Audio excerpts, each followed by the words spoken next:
বাংলাদেশে আগামী সংসদ নির্বাচন কবে হবে তা নিয়ে এখনো নিশ্চিত করে বলা যাচ্ছে না। তবে নির্বাচন নিয়ে এখনই বিভিন্ন রাজনৈতিক এলাকায় নিজেদের দলীয় প্রার্থীদের নাম ঘোষণা করতে শুরু করেছে নির্বাচনের আগে সংস্কারকে অধিকতর গুরুত্ব দেওয়া বাংলাদেশ জামায়াতে ইসলামী। গত বছর আগস্টে আওয়ামী লীগ সরকারের পতনের পর থেকেই নির্বাচনের আগে সংস্কার কর্মসূচি বাস্তবায়নকেই গুরুত্ব দিয়ে আসছিল দলটি।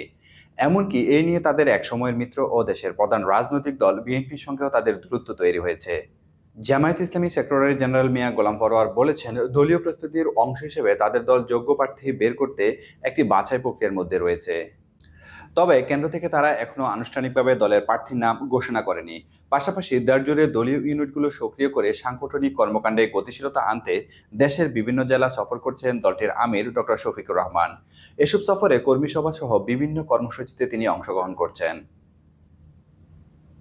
জামায়াতের রাজনীতি পর্যবেক্ষক ও দৈনিক নয়াদিগন্ত পত্রিকার ভারপ্রাপ্ত সম্পাদক সালাউদ্দিন বাবর বলছেন, নির্বাচনী এলাকাগুলো সম্ভাব্য প্রার্থীর নেতৃত্বে দলীয় অবস্থান সুসংহত করা এবং জনগণের আরও কাছে পৌঁছানোর চেষ্টার অংশ হিসেবেই জামায়াত প্রার্থী ঘোষণা করছে।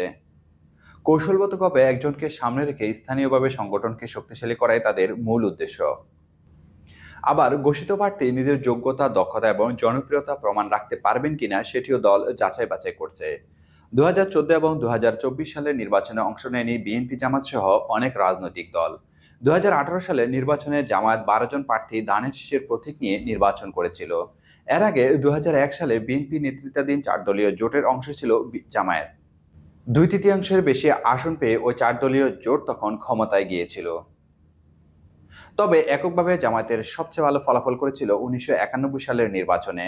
সেই নির্বাচনে 18টি আসন পেয়েছিল দলটি। তখন জামায়াতের সমর্থন নিয়ে সরকার গঠন করেছিল বিএনপি। বাংলাদেশে আগামী সংসদ নির্বাচন কবে হবে তা নিয়ে নির্বাচন কমিশন এখনো কোনো সিদ্ধান্ত দিতে পারেনি। তবে প্রধান উপদেষ্টা অধ্যাপক ডক্টর মোহাম্মদ ইউনূস জাতির উদ্দেশ্যে দেওয়া এক ভাষণে সম্ভাব্য সময়সীমা হিসেবে চলতি বছরের শেষে কিংবা আগামী বছরের শুরুর কথা উল্লেখ করেছেন। অথচ সেই সম্ভাব্য নির্বাচনকে সামনে রেখেই দেশের 6টি জেলায় অন্তত 32টি আসনে এখন পর্যন্ত জামায়াতের পক্ষ থেকে সম্ভাব্য প্রার্থীদের নাম ঘোষণা করা হয়েছে। এর মধ্যে টাঙ্গাইলে 8টি, নেত্রকোনায় 5টি, ফরিদপুরে 4টি, কিশোরগঞ্জে 5টি এবং ময়মনসিংহে 11টির মধ্যে 10টি সংসদীয় আসনে দলীয় প্রার্থীদের নাম ঘোষণা করেছে জামায়াত।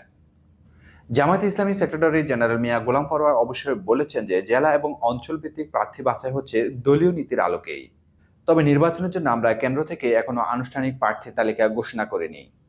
অনেক রাজনৈতিক বিশ্লেষক মনে করেন, প্রার্থী ঘোষণার মূল লক্ষ্য হল নির্বাচনী এলাকাগুলোই দলের অবস্থান সুসংহত করা। বাংলাদেশে কিছু এলাকায় জামাত দল হিসেবে শক্ত অবস্থানে থাকলেও বেশিরভাগ এলাকাতেই দলটির সাংগঠনিক অবস্থা শক্তিশালী নয়। সে কারণে দলীয় নেতৃত্ব চাইছে প্রতিটি এলাকাতেই যেন সংগঠন হিসেবে দলটির কার্যক্রম গতিশীলতা আসে এবং গতিশীল থাকে। অন্যদিকে নির্বাচন সহ বিভিন্ন ইস্যুতে প্রতিপক্ষ হয়ে পড়া বিএনপি সারা দেশে প্রতিটি নির্বাচনী এলাকাতেই ভালো অবস্থানে রয়েছে।